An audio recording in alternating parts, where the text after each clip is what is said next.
بسم اللہ الرحمن الرحیم 14 چینل کی طرف سے میں ہوں چمن علی خان۔ بر صغیر پاک و ہند بالخصوص پاکستان کے اندر قادیانیت کے خلاف اہل تشیع علماء کا کیا کردار ہے،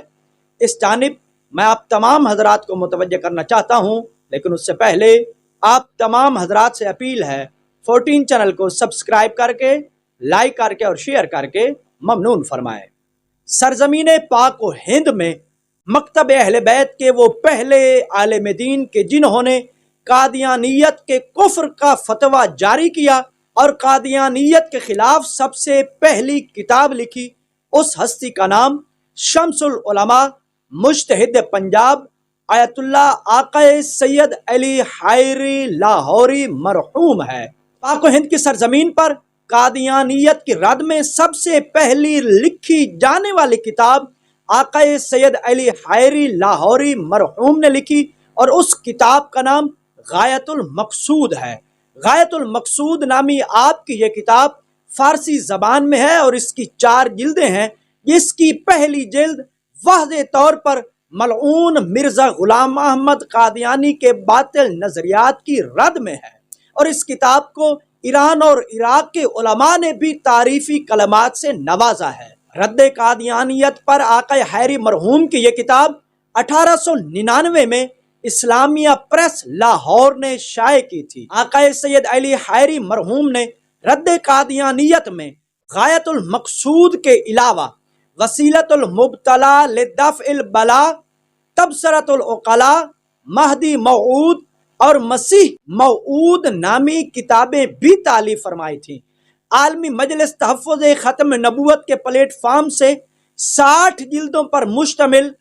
احتساب قادیانیت نامی کتاب کو جب مولانا اللہ وسائے نے مرتب کر کے شائع کیا تو احتساب قادیانیت نامی اس کتاب کی جلد نمبر 45 میں آقا حائری کی ان 5 کتابوں کا تعارف موجود ہے۔ احتساب قادیانیت کی جلد 45 صفحہ 4 پر عرض مرتب کے عنوان کے تحت اللہ وسائے نے تحریر کیا ہے کہ اس جلد میں جناب حضرت مولانا سید علی حائری لاہوری شیعہ رہنما عالم دین، جنہیں شیعہ حضرات حضرت حجت الاسلام والمسلمین، صدر المفسرین، سلطان المحدثین، محیی الملت والدین، رئیس الشیعہ، مدار الشریعہ، نباض الدہر، حکیم الامت الناجیہ، سرکار شریعت مدار، علامہ، قبلہ، مجتہد العصر والزمان جیسے القابات سے موسوم کرتے ہیں، جس سے یہ بات تو تقریباً طے سمجھی جا سکتی ہے کہ مولانا سید علی حائری شیعہ حضرات کے نامور مذہبی سکالر تھے، اور شیعہ حضرات میں ان کا مقام و منصب یقیناً بلند تھا۔ وہ مزید لکھتے ہیں، شیعہ حضرات میں سے مولانا علی حائری نے مرزا قادیانی کے خلاف اس کے زمانہ حیات میں کتابیں تحریر فرمائیں۔ مولانا علی حائری کی 5 کتابیں رد قادیانیت پر فقیر کے علم میں آئیں، اور پھر وہ ان 5 کتابوں کا، جن کا بھی میں ذکر کر چکا ہوں، ایک ایک کر کے تعارف کرواتے ہیں، اور پھر اپنی کتاب احتساب قادیانیت کی جلد 45 کے صفحہ 6 پر مولانا اللہ وسائے لکھتے ہیں، چنانچہ مولانا علی حائری کے رسائل اس جلد میں، یعنی جلد نمبر 45 میں جمع ہو جانے پر خوشی محسوس کرتا ہوں۔ یہاں یہ عرض کر دینا بھی ضروری سمجھتا ہوں کہ مرزا غلام احمد قادیانی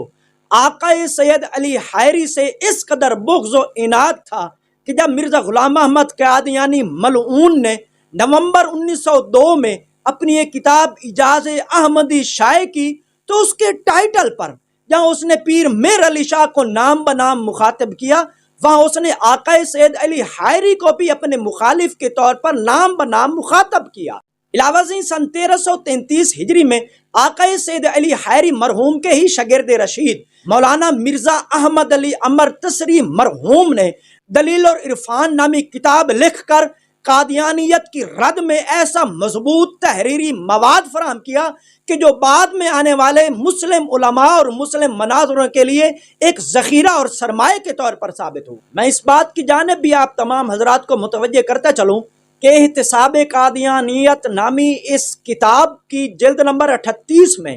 ایک اور نامور شیعہ مناظر جناب قبلہ سید برکت علی شاہ گوشہ نشین کی کتاب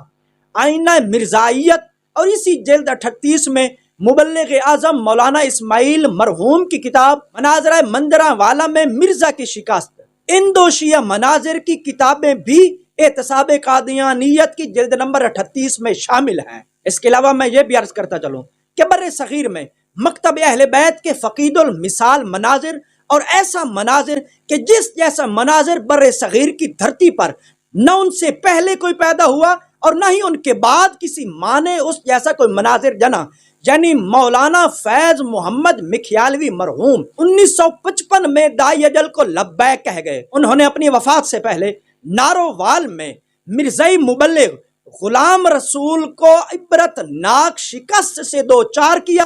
اور قادیانیت کو ایسی شکست دی کہ پھر نارووال کی سرزمین پر کسی قادیانی کو کسی مسلمان بالخصوص شیعہ مسلمان مناظر سے مناظر کی جرت نہ ہوئی۔ 2 جون 1952 میں کراچی میں جب مولانا لال حسین اختر کی تحریک پر مختلف مکاتب فکر کے علماء کا ایک کنونشن منعقد ہونا تھا اور اس سلسلے میں مسلم مسالک کے علماء کے نمائندگان کی طرف سے دعوت نامے جاری کیے گئے، تو اس وقت اسی دعوت نامے پر شیعہ مسلم مسلک کے نمائندے کے طور پر قائد مرحوم مفتی جعفر حسین مرحوم کے دستخط تھے۔ اسی طرح 13 جولائی 1952 کو برکت الاسلامیہ ہال لاہور میں جب علماء کا مرکزی کنونشن منعقد ہوا اور اس کنونشن میں پاکستان میں موجود تمام مختلف مسلم مسالک کے نمائندہ علماء نے شرکت کی اور خطابات کیے، تو اس کنونشن کے دعوت نامے پر جہاں مظفر علی شمسی کے بحیثیت شیعہ نمائندہ کے دستخط تھے، وہیں اس کنونشن میں علامہ حافظ کفایت حسین نقوی، مفتی جعفر حسین اور دیگر شیعہ نمائندے موجود تھے۔ اور پھر اسی کنونشن کے نتیجے میں مجلس عمل اپنے وجود میں آئی اور اس مجلس عمل میں علامہ حافظ کفایت حسین نقوی، مبلغ اعظم مولانا اسماعیل مرحوم، مظفر علی شمسی اور علامہ مفتی جعفر حسین شیعہ نمائندے کی حیثیت سے موجود تھے، اور جہاں مفتی جعفر حسین رحمۃ اللہ علیہ مرکزی رکن کی حیثیت رکھتے تھے، وہاں مظفر علی شمسی کو اس مجلس عمل کا نائب صدر منتخب کیا گیا تھا۔ اور پھر جب جنوری 1953 میں تحریک ختم نبوت کا آل پاکستان مسلم پارٹیز کنونشن کے نام سے کراچی میں حاجی مولا بخش سومرو کی کوٹھی پر اجلاس ہوا، تو اس آل پاکستان مسلم پارٹیز کنونشن میں شیعہ نمائندوں کی حیثیت سے مفتی جعفر حسین رحمۃ اللہ علیہ، حافظ کفایت حسین، مظفر علی شمسی اور سید اظہر حسن زیدی مرحوم نے شرکت کی۔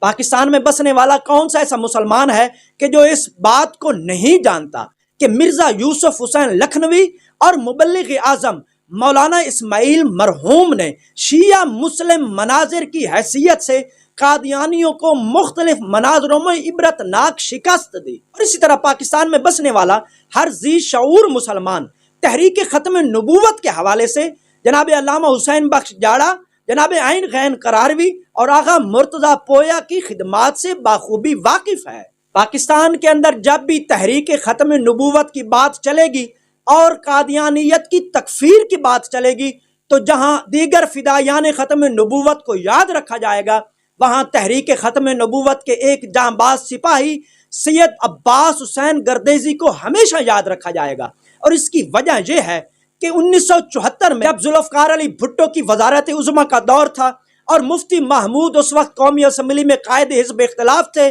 جبکہ صاحبزادہ فاروق علی خان سپیکر کی حیثیت رکھتے تھے، اور بات چلی قادیانیت کی تکفیر کے حوالے سے قومی اسمبلی میں بحث کرنے کی، اور اس وقت قومی اسمبلی کو خصوصی کمیٹی برائے بحث قادیانی ایشو کا عنوان دیا گیا، اور قومی اسمبلی جو کہ اس وقت خصوصی کمیٹی کی حیثیت اختیار کر چکی تھی، اس کا اجلاس اسلام آباد میں اسٹیٹ بینک کی بلڈنگ میں منعقد ہوا۔ اس خصوصی کمیٹی کے اجلاس کا پہلا دور 5 اگست 1974 بروز پیر کو شروع ہوا، اور اس خصوصی کمیٹی کے 2 ستمبر والے اجلاس میں جناب ڈاکٹر ایس محمود عباس بخاری اور خاص طور پر سید عباس حسین گردیزی نے قادیانیوں، مرزائی مبلغین اور تمام ممبران قومی اسمبلی کے سامنے شیعہ موقف پیش کیا۔ خاص طور پر سید عباس حسین گردیزی نے مکتب اہل بیت کے علماء کی رہنمائی کے ساتھ قرآن اور احادیث کی روشنی میں مدلل اور مفصل طریقے سے قادیانیت کے خلاف شیعہ موقف کو پیش کیا۔ خصوصی کمیٹی کا یہ اجلاس 21 روز جاری رہا اور پھر بالآخر 6 ستمبر کو تمام بحث سمیٹی گئی اور پھر بالآخر 7 ستمبر 1974 کو پاکستان کے قانون ساز ادارے یعنی قومی اسمبلی نے مرزا غلام احمد قادیانی اور اس کی تمام جماعت اور اس کے تمام پیروکاروں کو غیر مسلم اقلیت ڈکلیئر کر دیا، اور اس طرح آئینی طور پر پاکستان کی تاریخ میں پہلی مرتبہ قادیانیوں کو کافر قرار دے دیا گیا۔ امید کرتا ہوں میری یہ مختصر سی گفتگو قادیانیت کے رد میں اور قادیانیت کی تکفیریت میں شیعہ علماء اور زعماء کی خدمات کے حوالے سے آپ کو متوجہ کرنے کا باعث بنی ہوگی۔ والسلام علیکم ورحمۃ اللہ وبرکاتہ۔